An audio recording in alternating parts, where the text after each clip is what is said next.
دا وګړي په دوه ټریک باندې زی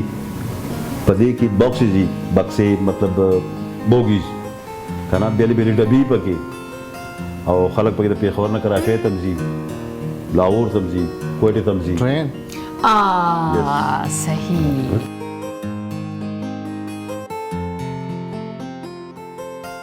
مطلب دا په ساروي کې وي په انسان کې وي خو مطلب موږ اکثر غوښه اخلو بیا هغه ته وایي چې دا ته وباسه دا ته پرې کا دا ته کټ کا او دا ته لږه پاکه کا سپینه یي چربي وازګه وازګه. صحیح ده اوکې هم چې کله کور ته ننوځو اول یې ټکو کنه پلاوی نیخ پرې نوځو دروازه یس گیټ ښه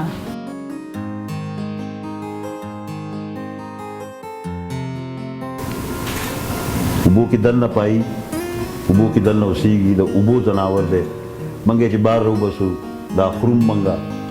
ډېر پکې حلال ني حرام ني کب یس دا ځناور دی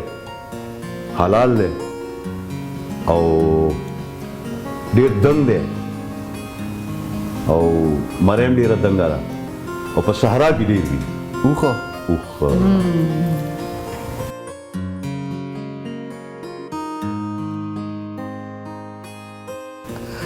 خدا دې مطلب د الوی په دکان کې دې د پاره یو بیل تالی دې غوړی ارس بیلی دې شیره بیلی او دا په یو کپڑا کې تاوی دې خمبیر او هغه زلوبه زلو بای ودرېږئ لا خو صحیح امتحان پاتې دی یو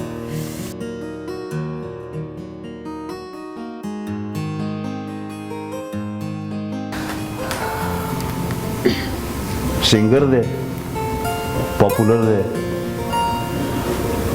ډېرې زیاتې سندرې ویلي دي ستا د فلم هم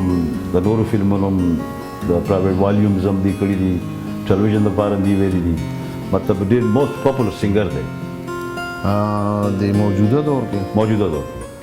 اوس شته که نشته نه اوس دې خدای وبخښي نشته مړ شوی دی نه نه نه ژوندی دی خو سندرې نه وایي خو سندرې نه وایي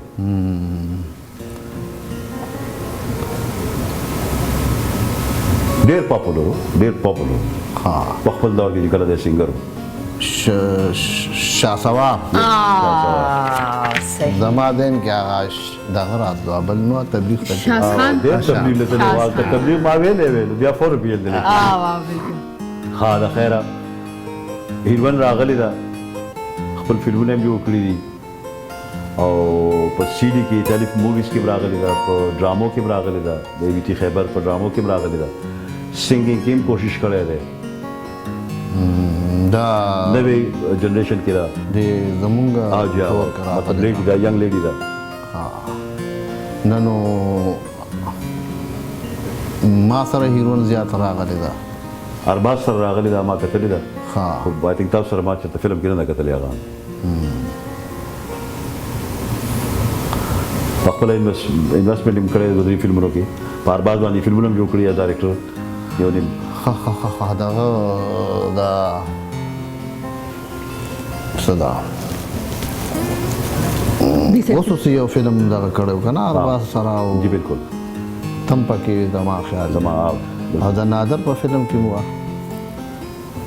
ما ته نشي یاد هم موتا کړی یو فلم چې خلکو یې فلم ډېر ښه دی خو کېدای شي وه خو څو دا سنبل نه نه دا خبره کمپلیټ کړئ فلم ډېر ښه دی خو د سبا نه بس نه نه وایه مونږ ته نه وایه چې مونږ ته پته ولګي تا ته بیا ووایو صحیح ده ښه سر تاسو اوس دلته راشئ